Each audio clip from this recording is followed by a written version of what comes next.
So welcome to a new episode of Endoscopy Essentials. My name is Axel Dignaß, and it's a great pleasure to meet together with Timo Rath from the University of Erlangen.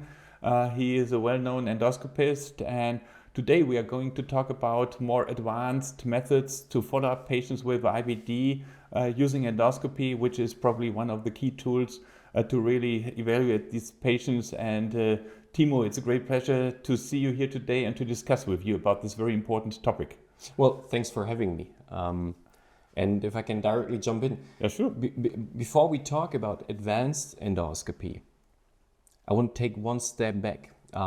If you look at this slide, and you know that better than I do, what we've laid out here are the STRIDE 2 criteria, where we have different measures of effectiveness of pharmaceutical treatment in IBD. And as you can see, the long-term treatment goal is achieving endoscopic remission. Now, in UC, endoscopic remission is rather simple. We typically use, and the audience has heard that before, the Mayo endoscopy score. And imagine, it has been introduced to us in '87, so it's a score that we're using for almost 40 years. And there's good consensus, even in pharmaceutical studies, that a Mayo endoscopy score of 0 or 1 is endoscopic remission. I think you would also agree. May I just interrupt you here? you just started that it's a very simple score and easy to use. I think it looks very simple, but there are really some discrepancies. I think it's very easy to say it's 0 and it's very easy to say it's 4. But everything in between, for most of us, it's probably not that simple. And this is why sometimes we stopped having ourselves being the investigators using this. We have central reading, we are talking about AI, and perhaps you can just briefly agree that it's not that simple. Yeah, that's exactly one key aspect. As you've seen in the bar graph on the right side here, this is some, I think, very important work from Marco da Perno from Italy. He's also the person who developed the SESCD, which is very widespread. Yeah. But look here, even such a simple score, such as the Mayo score, look at the ICC here in this graph. This is the intra-class correlation coefficient. And even among experts, it's barely above 0.5. To me, this is the well-known flip of a coin that you can that you can do, whether you have achievement not only within the same endoscopist, but the same is also true among different endoscopists. So we have a huge problem here, and the problem is human-made. It's our human mind or the experience, or whatever you call it. And well, I think this is an easy fix.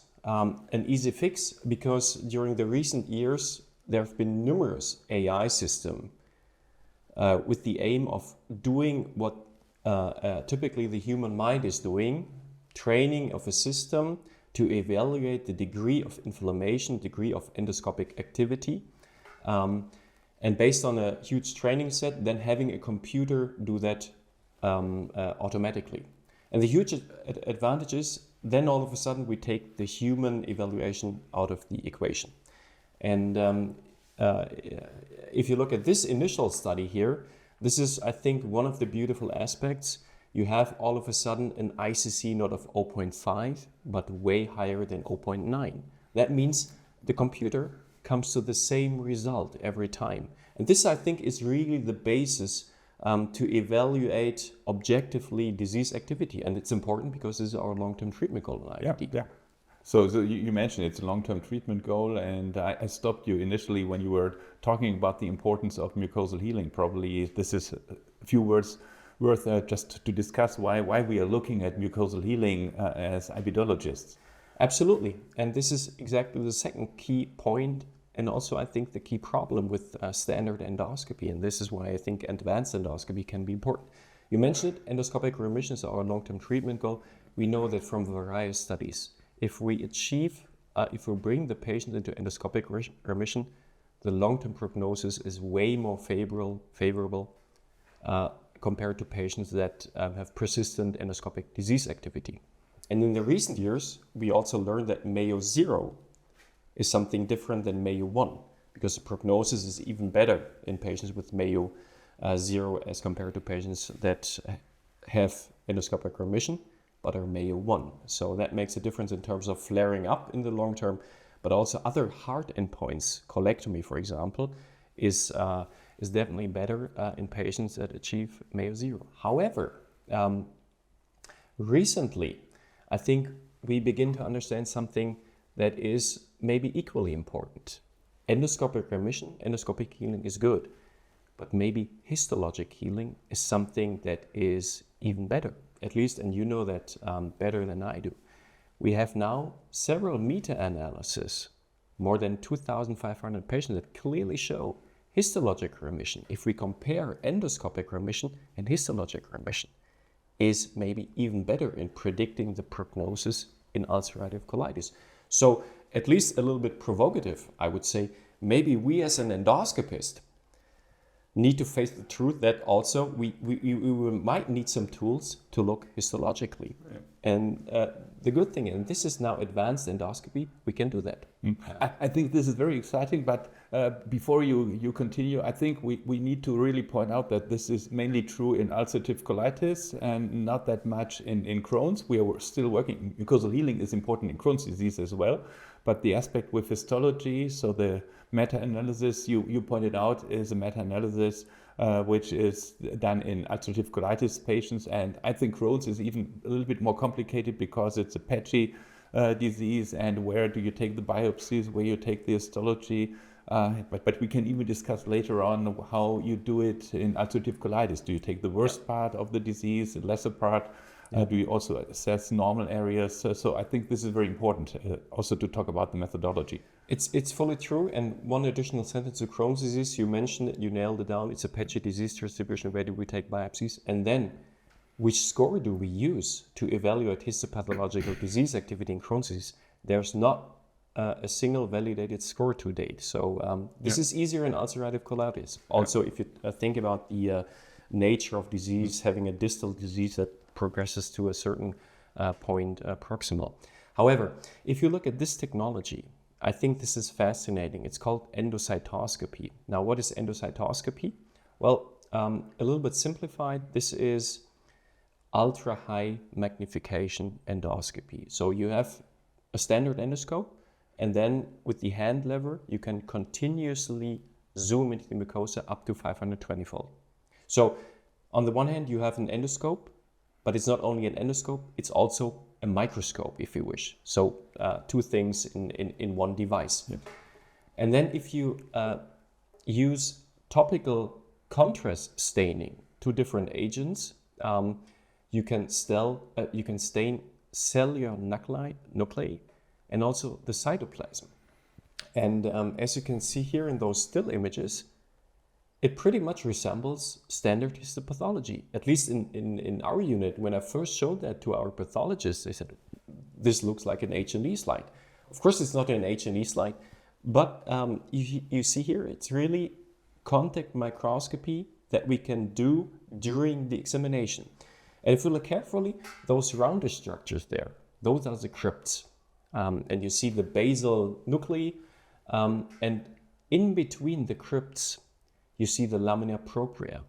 And then I highlighted this with the circle. You see single mononuclear cells. Most likely these are neutrophil granulocytes. And also you see vessel structures there. And of course, in the latest generation, we also have digital chromoendoscopy or optical chromoendoscopy. So this is NBI. And as you can see here with the NBI, zooming into the mucosa, we really achieve images with a high degree of plasticity. So those are endoscopic tools, endoscopic devices, where we can really jump into the perspective of a pathologist. And what this might mean for the patient. So this is here exemplified by two video examples, which I still find fascinating. So let's focus on the white light image first. Those are the smaller ones on the top. It's two patients with ulcerative colitis, long-standing disease, and they're both in endoscopic and clinical remission. If we look at it a little bit more carefully, I think we can all agree the left-hand white light image, this is endoscopic healing. This is a Mayo score of 0. On the right-hand side, you see the vasculature is a little bit decreased, some erythema. So this is Mayo 1. But still, we will consider this patient to have endoscopic remission. Now, if we now, in the same patient, look at the endocytoscopy video, this is how it looks. So this is the right-handed patient here, the video that is running, Mayo endoscopy 0. Now we are in very close contact with the mucosa. Those are single crypts, and in between the crypts, the lamina propria, you see a lot of cells, and mononuclear cells, most likely neutrophil granulocytes. And if we then compare that to the left patient with the Mayo endoscopy score of 0, it's completely different. We focus into the mucosa, you see the crypts, but the lamina propria in between, it's virtually empty. So there's no inflammation. So this is fascinating because in the same patient, we can precise our diagnosis and we can evaluate with a little bit of getting used to this technique, whether he has achieved the aim of histologic remission, or is it still histologic active disease? This is really fascinating, to be honest. I think it's really impressive, but I think we also should discuss a little bit about technical issues. So these are pretty clean colons. How does it work? Will it work in all the patients, or do you need an extra prep to get this things done? Well, probably it won't work in every patient. However, UC is a forgiving disease in that kind of context, because typically we have disease activity in the rectum, no matter how far the disease actually extends, but the rectum is most commonly affected. And then not every patient is prepared for full colonoscopy. And even for a sigmoidoscopy where they're not receiving bowel lavage, it works. When you apply the water jet, you rinse the mucosa, then of course it takes some time. However, having used this technology in quite some patients, I would say this is something doable.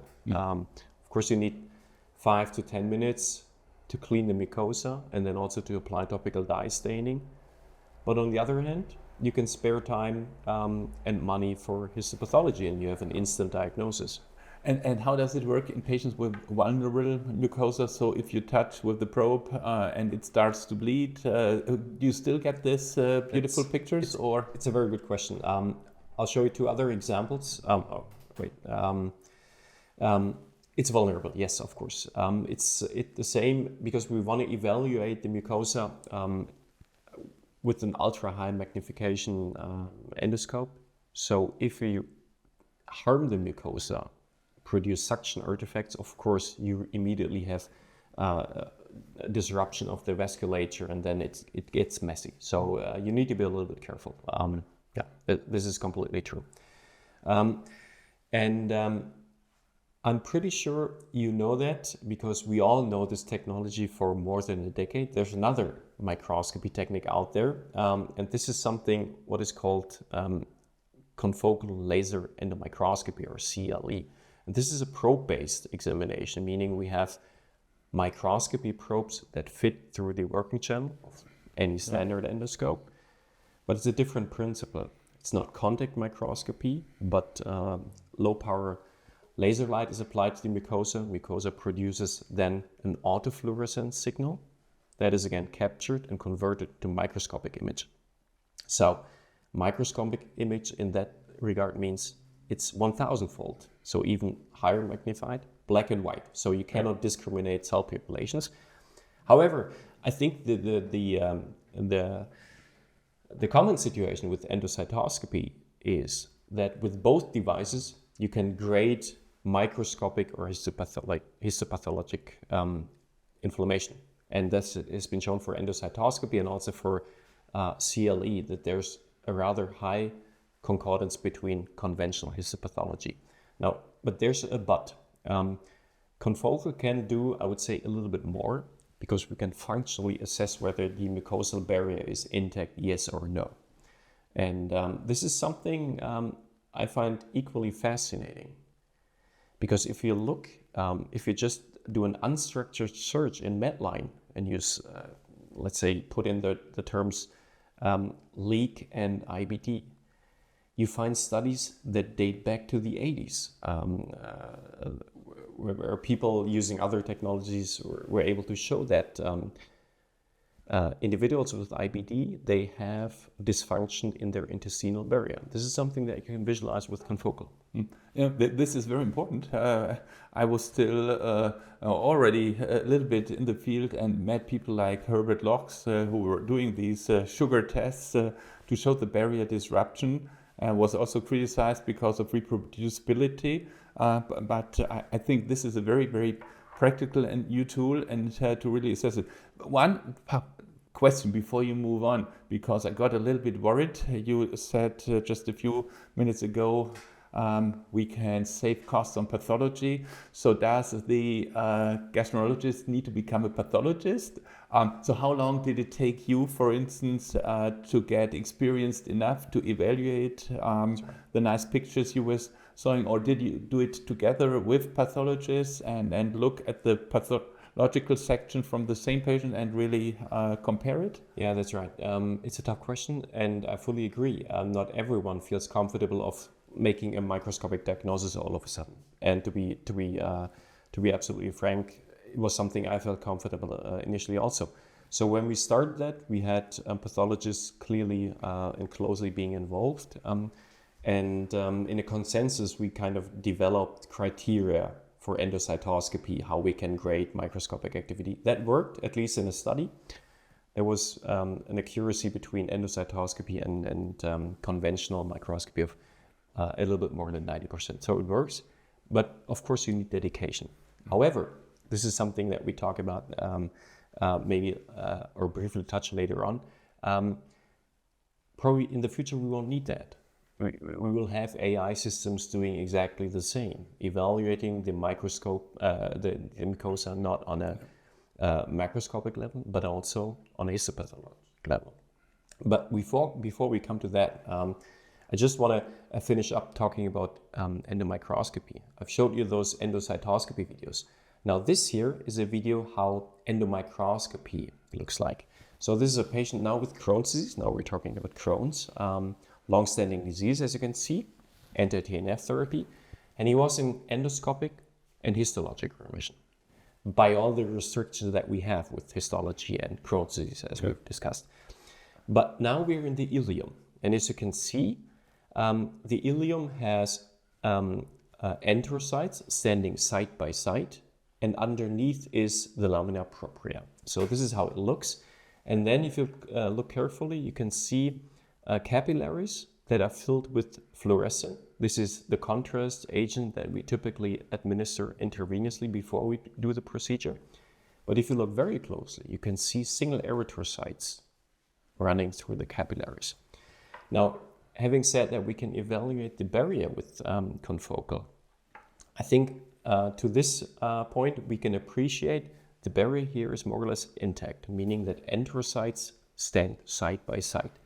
However, if you look at those still images on the right side, or now watch carefully here, there all of a sudden is a gap between those enterocytes. And through this gap, you see a flame, a bright signal. It looks like a volcano eruption. This is here a patient, a Crohn's disease patient with barrier dysfunction in the terminal ileum, defined by those gaps, where we also see the functionality in terms of there is fluorescent leaking out. One technical question again. What's the magnification about in the video you just showed us? This is 1,000-fold. 1,000-fold. So and now if you look at the still images, this is here exactly the gap here in the center. Some people also say you realize that there's a small dark roundish structure. Some say, well, this is maybe the apoptotic enterocyte here. I'm not sure about that, but clearly you can visualize barrier dysfunction in the ileum. In the colon, it's even a little bit easier. Now, this is here the colon rather healthy in terms of barrier function. You see, similar to endocytoscopy, those roundish structures, crypts, and in between there you see the lamina propria. And at this point, I think you can appreciate the center of the crypt is small, dark, and round. Now, barrier dysfunction in the colon is completely different. I pause this video for a second. Here you can see all of a sudden that the center of a crypt is to some degree enlarged.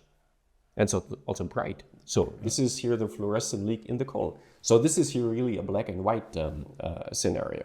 But it's amazing how you can see the erythrocytes running through there. And I just got one idea or question. Is there also a possibility to quantitate this summer? So to say there is a, if there is more fluorescent, is it a bigger barrier disruption, or can you measure anything, or is it just a yes or no? It's a good question.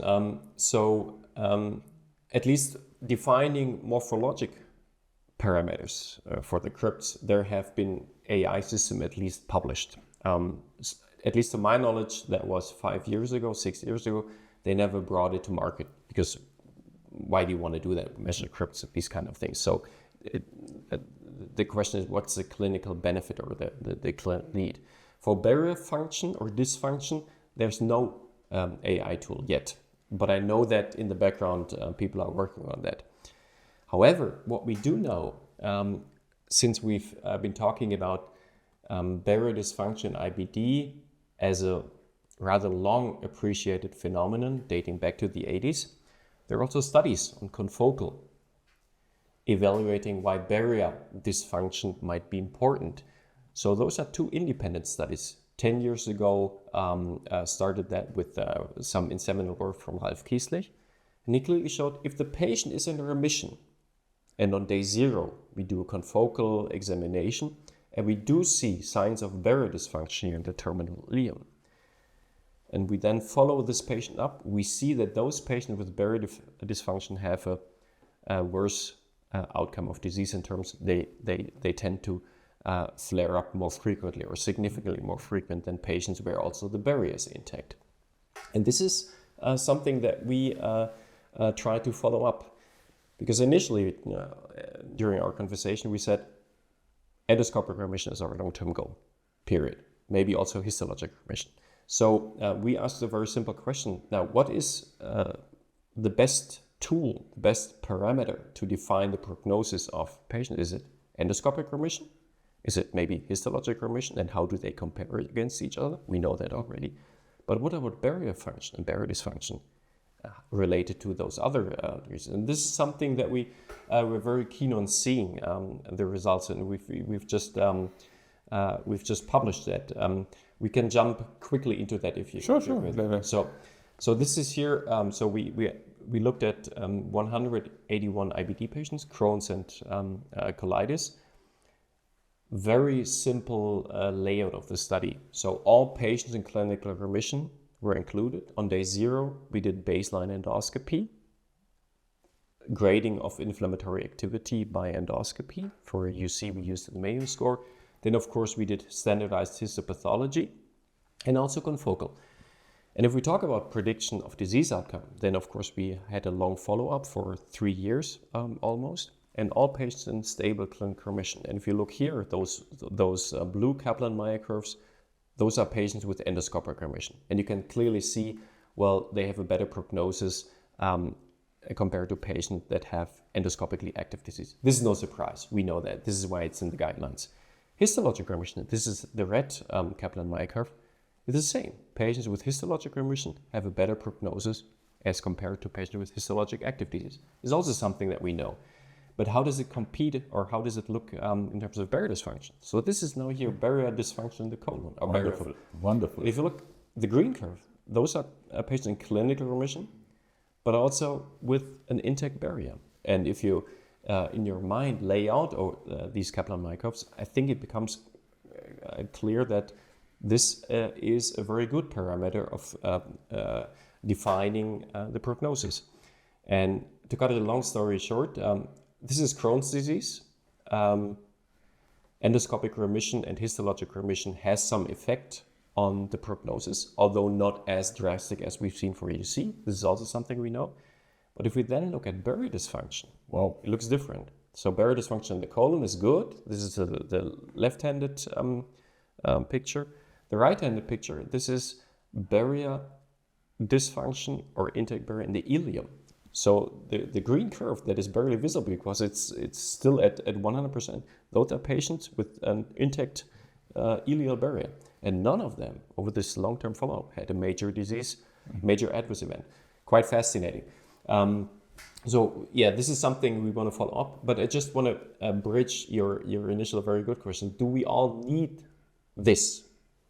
I think this is fascinating, but luckily in the near future, at least microscopy, endoscopic microscopy will be easier, because what we need in the future will be this high definition or 4K white light image, and then we will have technologies that during the examination by the push of a button will transform this HD white light or 4K white light image into this. So what you see there is something what is called red density, instantaneous analysis of the degree of redness, pixel by pixel, and then it's put into a cumulative score. You see that here on this heat map. The score is 14, and this system has been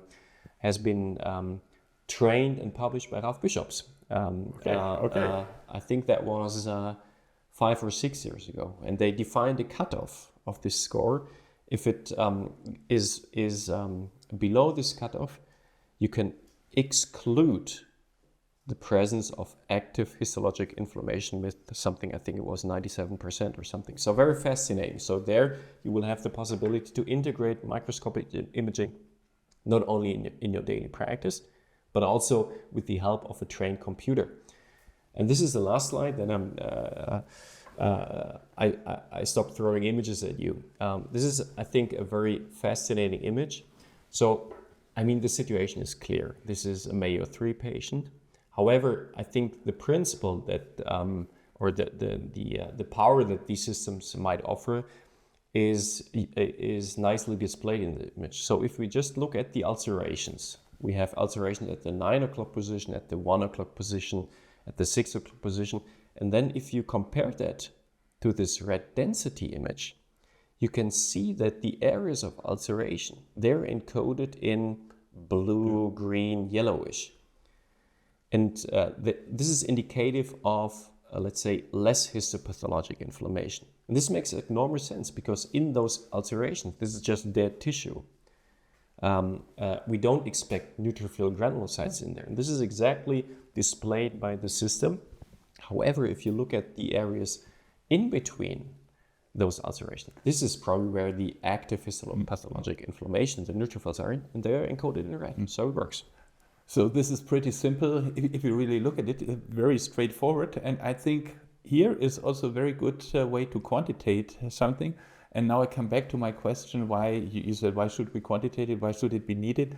I'm just thinking we need something to predict, for instance, our response to therapy. So I was wondering if you do this and do it repetitively, and you can do it in a patient with ulcerative colitis in the rectum, no real big preparation and so on. And we know very well, for instance, from ultrasonography, that we can see that those patients who respond on ultrasonography, they have a much better outcome. So it would be very nice to know, for instance, if you see that there is a patient responding really rapidly, quickly, are these the patients who will respond on the long term, or does it not even to make sense to think to switch the therapy if there is no adequate response? Yeah. I have no idea about it, but I would assume, as we always say, endoscopy is the gold standard, or maybe then in some near future, the histology is the gold standard. We always use indirect methods. So if we can see the mucosa and can quantitate our effects of treatment, it could be helpful, at least from my point of view.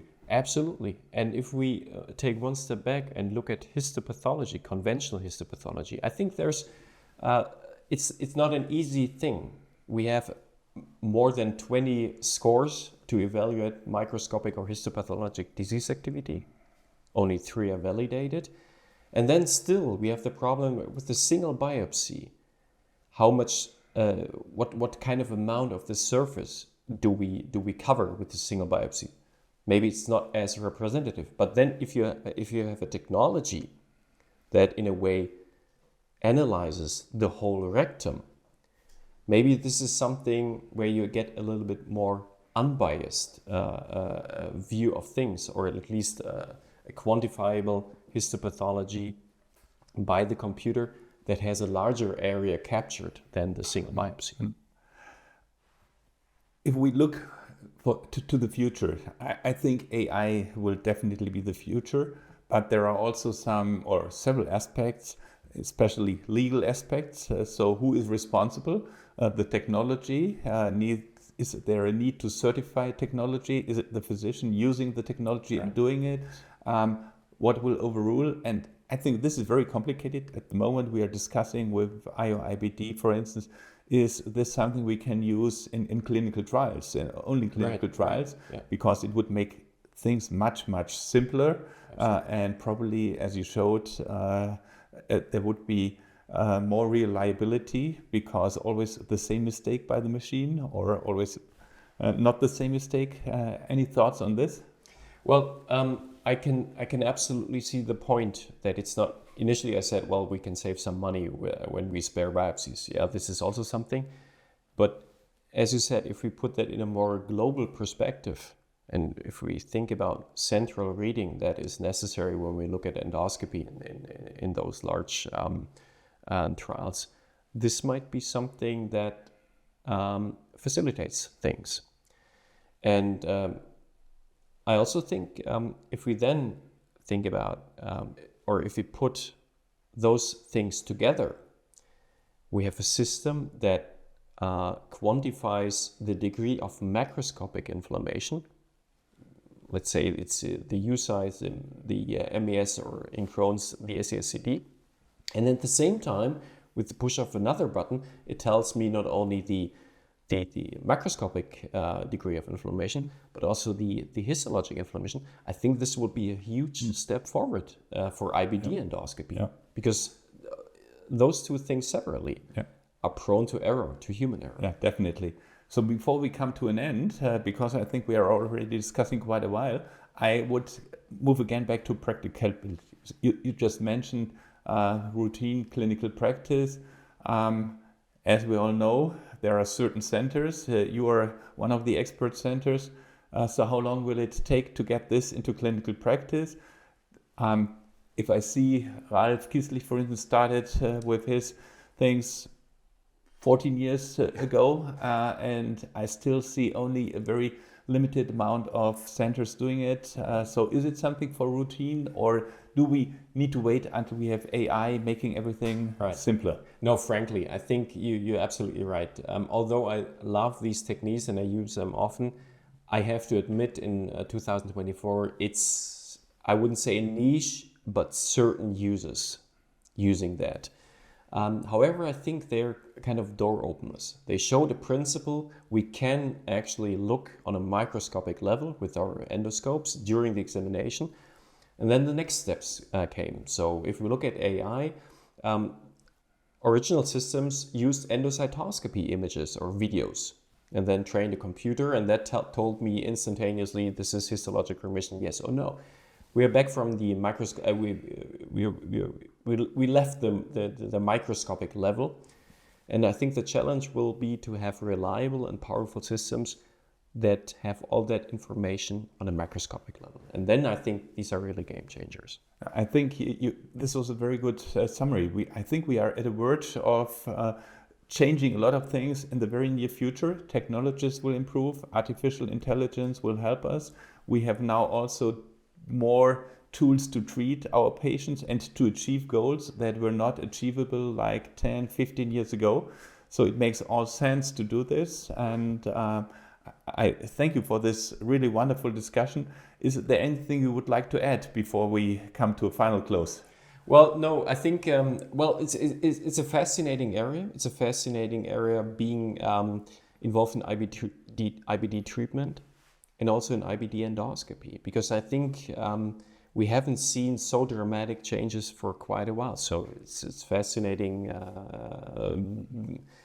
being active in this spirit, and I hope our conversation was enjoyable also for the audience. Yeah. Thank you so much, Timo. It was a great pleasure. Thank you. I hope we have the opportunity again to discuss this and other topics, because it's always great fun to discuss with you. And to all our community, stay tuned. There will be more to come on endoscopy essentials and perhaps even in the future IBD essentials. So was a great pleasure to be here with you. Thank you all so much, and stay tuned to Endoscopy Essentials. Thank you.